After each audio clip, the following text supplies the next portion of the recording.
الفاتحة.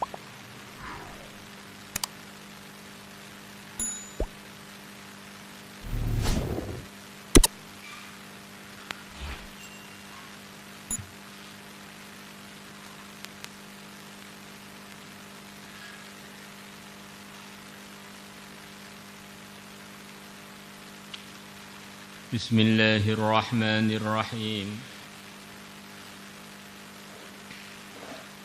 Wa anhu, dan diriwayatkan dari Sayyidina Anas. Sayyidina Anas mengatakan, qala, telah bersabda Rasulullah sallallahu alaihi wasallam, ainani, ada dua mata, la tamassuhuma an-nar, yang tidak akan menyentuh kedua mata tadi an-naru, api neraka. Ainun yang pertama adalah mata, batat yang begadang, yang tidak tidur malam, takla'u, dalam kondisi berhirasah menjaga, fisabilillahi, di jalannya Allah. Ini di antara maksudnya mata tidak terkena api neraka, tidak tersentuh api neraka itu ya orang tersebut selamat dari neraka. Karena mata itu letaknya di badan, letaknya di kepala. Kalau matanya selamat dari api, maknanya pemilik mata juga selamat dari api. Kemudian yang kedua, ini juga salah satu acara tidak tidur malam. Namanya bata itu biasanya artinya begadang waktu malam. Secara umum malam itu Allah jadikan untuk istirahat. Wa ja'alna al-laila libasa wa ja'alna an-nahara ma'asha. Ini sudah jadi aturan kenormalannya penggunaan siang dan malam. Namanya siang itu untuk kehidupan, untuk kerja, untuk belajar, untuk mengajar. Kalau malam itu mayoritasnya adalah digunakan untuk tidur, untuk istirahat. Tidak boleh dibalik. Kalau dibalik nanti badan kita akan tidak mampu untuk beradaptasi. Karena itu tidak sesuai dengan asal penggunaannya. Seperti orang berjalan itu normalnya pakai kaki, ya enggak? Ada orang mampu berjalan tuh pakai tangan, seperti sirkus itu. Tapi coba berjalan pakai tangan terus setengah kilo, masih mampu. 20 kilo sudah mulai enggak mampu. Jalan pakai tangan mulai Surabaya sampai Jakarta, sudah lepas tangan. Ya. Itu berdasarkan penelitiannya banyak ulama. Orang-orang yang sukses di dunia ini, urusan dunianya atau urusan akhirat, adalah yang cara ngatur waktunya itu normal. Yaitu waktu efektif dia, waktu sibuk dia itu ya harus waktu antara fajar shodiq sampai habisnya siang itu. Itu waktu terefektif untuk belajar, untuk mengajar, untuk cari dunia, untuk bisnis semuanya. Jadi kalau malam itu memang kebanyakannya adalah digunakan untuk istirahat. Orang-orang yang hidupnya kebalik nanti akan jadi orang langka di dunia ini. Orang yang suka begadang malam itu di Pondok Al-Fatah paling 20 orang, 30 orang, ya, tim-tim hirosah yang dari desa itu. Nanti kalau orang itu hidupnya kebalik nanti akan jadi orang kebalik, jadi orang-orang langka. Akhirnya sulit untuk berkomunikasi dengan umumnya orang Orang waktu sibuk dia tidur. Waktu orang-orang tidur dia sibuk. Nah, akan jadi manusia-manusia kelelawar. Manusia malam padahal aslinya orang itu adalah manusia siang, malam itu untuk istirahat. Maka kalau kita hitung kehidupan Nabi itu kurang lebih kebanyakan waktu malamnya untuk istirahat. Ada yang menghitung tidurnya Nabi waktu malam tidak kurang dari 6 jaman. Anggap saja ngisaknya Nabi secara umum awal. Umpamanya waktunya di sini ngisak awal, anggap saja akhir-akhirnya jam 8. Rasulullah jam 8 sudah istirahat. Jam 8. Kemudian pertengahan malam, sepertiga malam akhir beliau bangun. Sekarang kamu bagi malam itu anggap saja mulai jam 6. Jam 6 sampai jam 6 pagi. Kamu bagi 4. Jam sepertiga ya. Sepertiga. Sepertiga yang pertama berarti 7, 8, 9, 10. Ya. Jadi Nabi belum sampai seperti tidurnya Nabi itu rata-rata harian sepertiga malam pertama. Mulai jam 8-an atau jam bahkan setengah 8 sampai jam 10-an. Itu beliau sudah mulai tidur. Kemudian sepertiga malam akhir.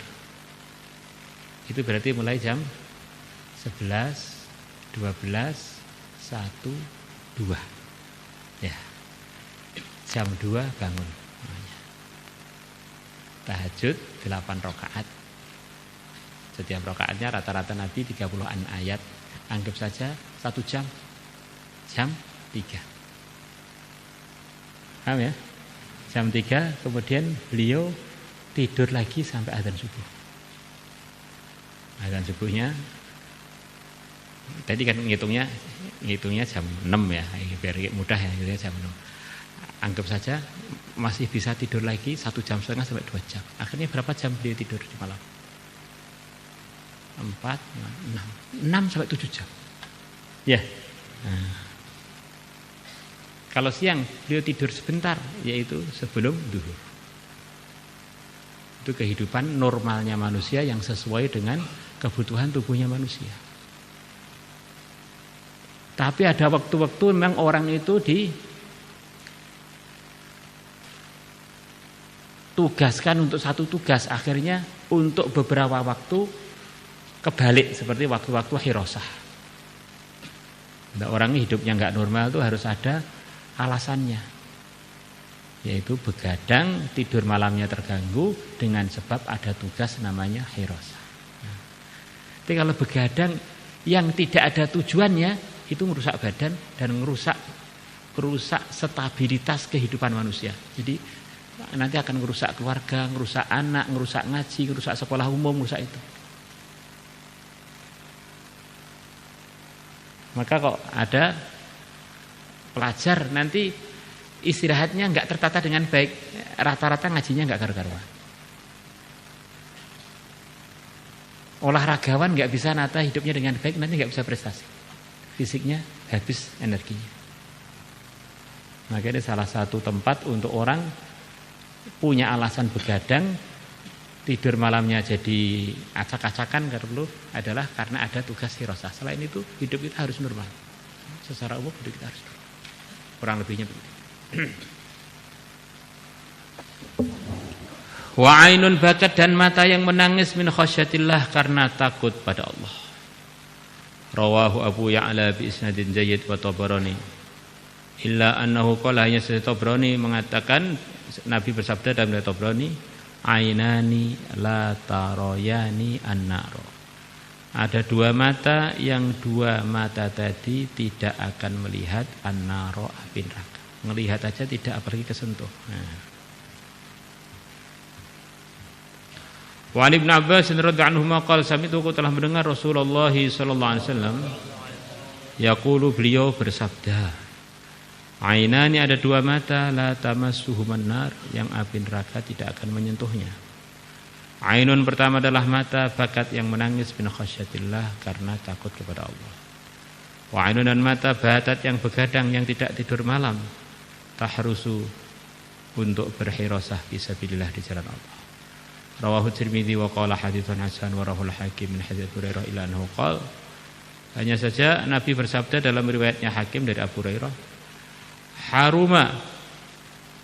haram ala ainani atas dua mata, angtana lahuman nar, api neraka menyentuh keduanya. Ainun yang pertama adalah mata bakat yang menangis min khasyatillah karena takut kepada Allah. Wa ainun batat, dan yang kedua adalah mata yang begadang tahrusul Islam, yang menjaga Islam, wa ahlahu, dan pemeluk Islam minal kufri, dari kekufuran. Begadang untuk hirasah, dengan sebab hirasah itu agama Islam terjaga, pemeluk Islam terjaga dari kekufuran. Kok bisa Pak? Apa kaitannya hirasah dengan kekufuran? Zaman dulu tempat hirasah itu ribat, itu tempat itu adalah tempat-tempat pos-pos yang kemungkinan musuh Islam bisa menyerang lewat situ. Maka kalau sampai musuh Islam menyerang negeri Islam, kawasan-kawasannya orang Islam, nanti bisa menyebarkan kekufuran di sana, memaksa orang Islam untuk kufur di sana.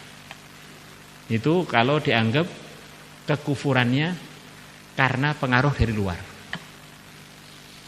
Yang kedua, mungkin orang kafirnya tidak berani masuk ke kawasan orang Islam, tapi orang Islamnya ngeluyur ke kawasan orang yang non Muslim, akhirnya terpengaruh di sana, akhirnya karena kehidupan bebas, akhirnya dia bisa masuk dalam kesesatan bahkan kemurtadan. Ini yang kaitan dengan Islam dan kekufuran. Kalau kita di negeri Islam, pondoknya yang pondok Islam, yang hirasah juga Islam, kampungnya kampung Islam. Hirasah pun begitu pentingnya, dengan sebab ada hirasah, orang-orang yang lalai dari luar mau masuk pesantren itu jadi kesulitan. Santri-santri yang mau pengen melalaikan diri juga akan keluar dari pesantren jadi kesulitan. Kecuali kalau hirasahnya ikut-ikut lalai. Nah, kerjasama dengan tim lalai, ya beda lagi. Nah, sepertinya hirasah ternyata untuk meloloskan orang-orang yang pengen lalai, monggo teman sendiri, konsul sendiri, monggo kerso. Nah, monggo mlebunin rokok bareng-bareng. Nah. Jadi hirasah itu walaupun di Madinah oleh Nabi diadakan. Maknanya hirasah untuk menjaga orang Islam di kawasan orang Islam pun yang jauh dari kawasan-kawasan penyerangan orang-orang non-muslim pun diadakan oleh para sahabat. Diadakan atas restu yang mulia Nabi besar Muhammad sallallahu alaihi wasallam.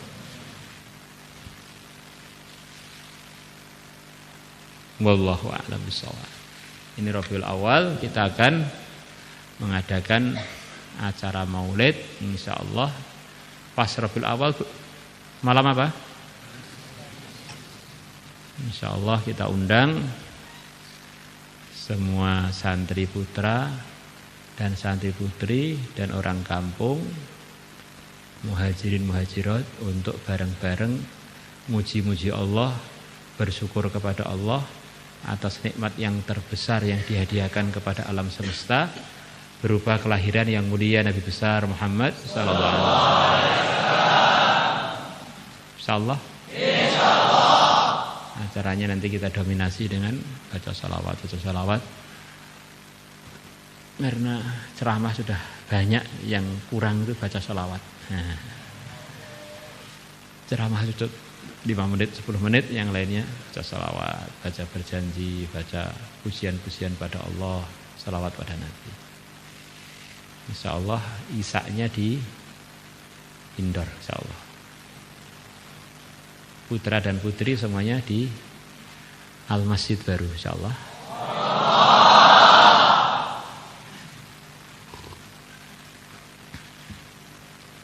Sini salat maghrib dulu, salat isaknya di sana. Kecuali imamnya sini, nanti nggak ada imamnya kalau nggak aneh. Teman-teman yang di Pahalah Trangkil ini nanti bisa pergi ke indoor, insyaallah. Alhamdulillah.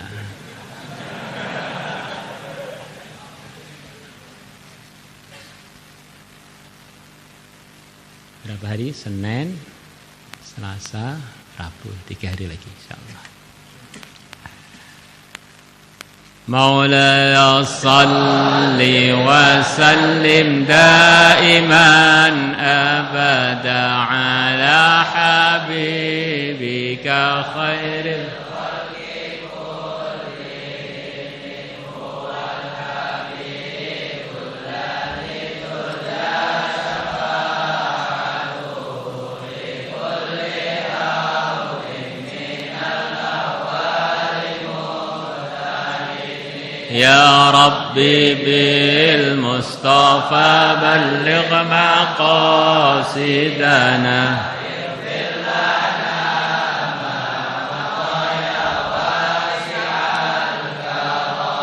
يا أرحم الراحمين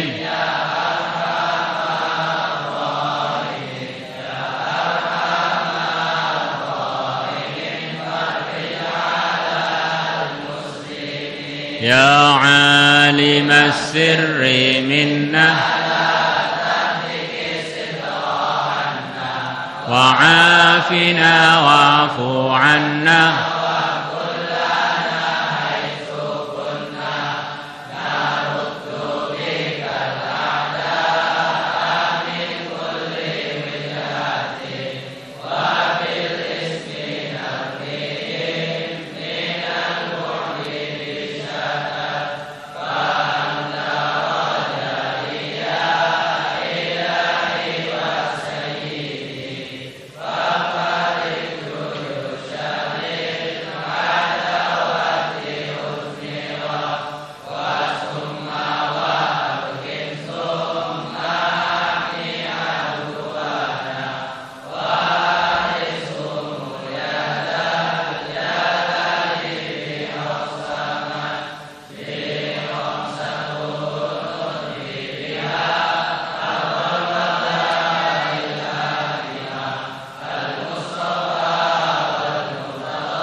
Kemudian namanya kegembiraan itu perlu ada bukti. Kita kemarin Muharram pada selamatan. Maka saya harap waktu Rabiul Awal juga santri sekemampuannya walaupun nasi bungkus atau apa selamatan. Insyaallah. Masih ada waktu 3 hari nanti selamatan bareng-bareng makan di indoor. Dari pondok juga akan usaha sedikit-sedikit sekemampuannya ada menu tambahan waktu malam Kamis. Ya kalian siapkan sekarang apa? Beli panggang ayam, apa panggang kambing, atau panggang sapi, itu boleh juga ya. Nanti di sana selawatan, lepas selawatan kelihatan antar umat Islam umat Nabi itu makan-makan bergembira. Atau buat minum apa. Insyaallah. Itu zaman kecil saya itu setiap maulidan waktu saya masih MI terus itu. Sampai sekarang kan anak-anak MI atau kalau waktu maulidan bawa nasi bungkus di rumahnya masing-masing terus ini dimakan bareng-bareng untuk menampakkan saya ini pengen selamatan dengan kelahiran Nabi. Kita pengen dapat pahala, insya Allah ini yang dengar semuanya kan pengen dapat pahala juga. Niat. Kita ini ya pengen ngikram dan pengen diikram. Ya, harus keadilan. I'dilu huwa aqrabu littaqwa. Al-yadul ulya khairun minal yadis sufla. Santri Trangkil, Sunan Giri, Utara, Pusat, Manoserjo, terus mana lagi?